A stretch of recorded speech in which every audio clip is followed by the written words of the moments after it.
I think it depends on where you're from in the United States. One thing that surprised me about moving back to the United States when I was an adult was how big the United States is. I mean, the United States is the size of Europe. I mean, from New York to California, that's 40 mile or 40 hours by car. So you have quite a few different cultures, quite a few different economic levels. I think overall, though, there's a lot of opportunity here. It is the great melting pot. Like I mentioned earlier, I've got a lot of friends here from different countries, and all these cultures kind of blend together. I think it's really a great experience. You get to meet a lot of people. Oh, okay. So you mentioned opportunities earlier on. I want to ask you, could you share some specific examples of the opportunities you were referring to? So we have quite a few different industries here in the United States, and we have a lot of foreign connections here in the United States as well. In the state that I live in, Indiana, there's a lot of agricultural communities, so a lot of corn growing, soybeans, and things like that. But we also have a lot of manufacturing companies from Japan, like Toyota, Honda, Mitsubishi, places like that. Yeah, lots to learn. Lots of different industries with that. We have a lot of colleges here as well, and by and large, I think people in the United States are paid more than a lot of other countries. A lot of my friends that come from places like the Levant, Jordan, Nigeria, they come here, and even working during college, they're being paid significantly more than what they would in their home country. That being said, we do have high taxes here, and things are kind of expensive. So there's pros and cons to it. Yeah. Great. So you spoke about things being expensive. Are food and rent expensive in the States? It depends on where you're at. I mean, again, location is key in the United States. If you live in San Diego, you're going to pay a lot. We just got a house.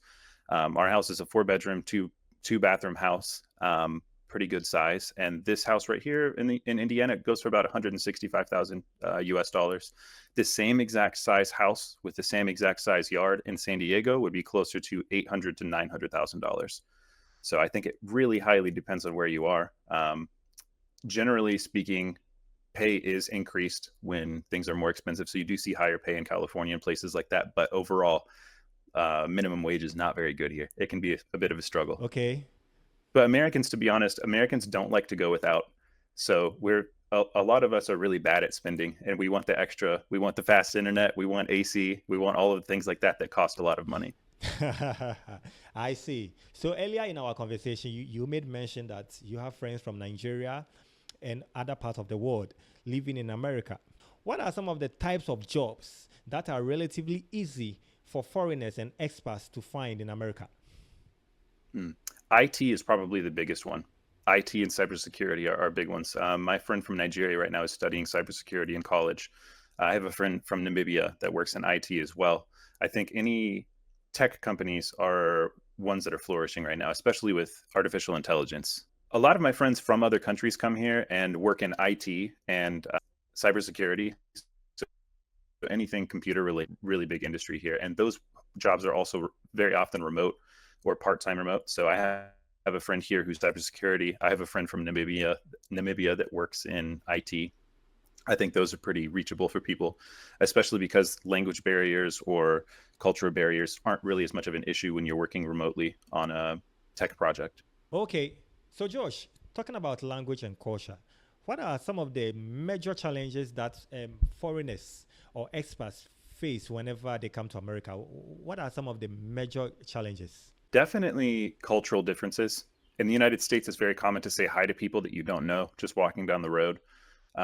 The way things work at a grocery store, how much certain things might cost, the way we drive, the laws, and all of these things change depending on where you are. You know, one thing might be legal in one state, and you drive across a state line, and it's no longer legal.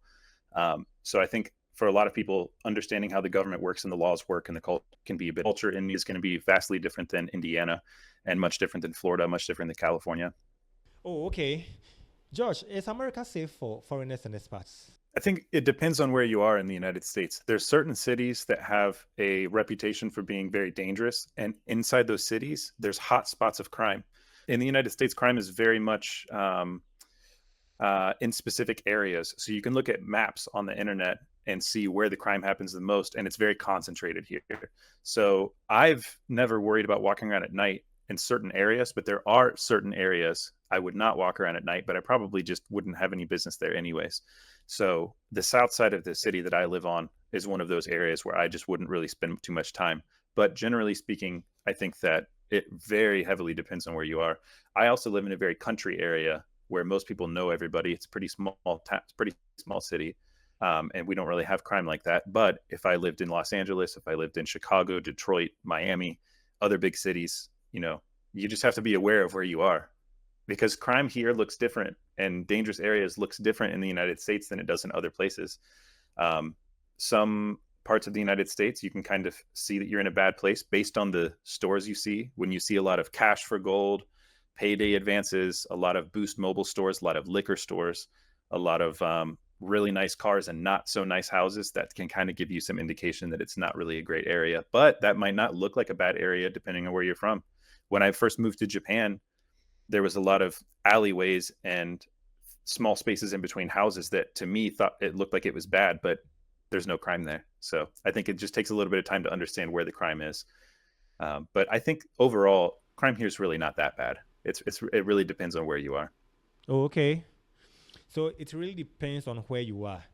So tell me, where are some of the places that you would recommend to anyone wanting to visit America? Some of the safest places in the Midwest, or in the United States. Sorry, I was saying Midwest because I'm from here. I think when you're in tourist areas, there's a lot more people. There's going to be a lot less crime. Once you get into more residential areas, that's where you find more crime, I think. The United States, especially, it's different than other countries that I've been to in the sense that as a foreigner that was traveling in Taiwan or different parts of Asia, everybody knows you're a foreigner and you can be targeted because you are a foreigner. In the United States, I don't really I don't really see that as much. People don't target somebody because they're foreign. Usually crime stays within the area that it's in because the people that are from those areas like to keep the outsiders out, because when outsiders come into an area, it's going to bring more police, if somebody from Ghana or somebody from the UK is attacked, it's going to make news headlines. Whereas if somebody from a bad area is attacked, that's just part of life. That it's not really that big of a deal. Mm-hmm. Wow. If in case you just join us here, ghafrictv, my name is Nino. If this is your first time of watching a video on our platform, can you subscribe to our channel and click or hit on the bell notification icon to always get an update from us whenever we upload a new video. Josh, some people around the world believe that living in America can bring some significant changes in their financial situations. Do you think these beliefs are true about America, since you are living in America and also you are from America? Whenever you visit the States, I think my biggest thing, I mean, even though I'm from the United States, I didn't grow up in the United States all the way. And the biggest thing that I've noticed about the United States is there are issues with finances. There are people that are poor here, but American poor is not the same as Nigerian poor. It is not the same as Taiwanese poor. It's not the same as China poor. Homeless people in the United States oftentimes have smartphones. It's not something that you're going to see in other countries still. And I'm not saying that they have an easy life at all. I'm not saying, oh, they shouldn't complain, because there's definitely things that are bad here. But in the United States, by and large, I notice that people don't like to go without, and we like to be comfortable. So when you see somebody that makes above minimum wage as a single person with no kids, if you are good with your money, I think you can be much more comfortable in the United States and slowly make your way up. But I think we have a culture here of feeling like a lot of people deserve something. So there's a lot of complaints I hear from other Americans about how much they don't make money. But I think like, wow, yeah, other countries don't make anything close to what we make, Like my friend from Nigeria right now, I would love if you talk to him sometime, but I think he makes $9 an hour at the moment, which most Americans would not be okay with. It's very low pay for us. But he has an apartment, he has fast internet, he has a brand new iPhone, he has AirPods, he has nice Nikes. He's got these things he never had before, and it's affordable to him. Yeah, I think you can if you're smart about it, and if you're from a country where you're used to going without things, that's a lot easier for people to come to the United States and work hard. We're not used to going without here. So if we have no AC in our house, it's like the end of the world. If the internet doesn't work, end of the world. But my friend King, he's from a country right now, Nigeria has blackouts everywhere. There's protests going on, So there's constant blackouts. There's no such thing as blackouts in the United States. That would be like the end of the world if we had blackouts here. Wow. Josh, I want us to look at some of the laws and regulations that expats should understand before coming to America. What are some of the laws and regulations that expats or foreigners should understand before coming to America? Mm. Some laws that they should understand. Yeah. Well, one big one that I noticed, especially from my friend from Nigeria, I took him to a shooting range. That was something he had never seen before because in Nigeria, you cannot own guns. But the United States is a very, very, very big gun culture here. And those laws will change from state to state, what you're allowed to have, what you're not allowed to have. And you could be legally allowed to have something in Indiana and you cross the state line into Illinois and it's no longer legal. Same thing with certain laws regarding marijuana. That's a really big one in the United States where federally it's still illegal, but certain states it is legal. And that's probably the one that confuses my friends the most because in a lot of countries that is absolutely not okay. But here, certain places, like Michigan, you can go and if as long as you have a driver's license, you can buy whatever you want.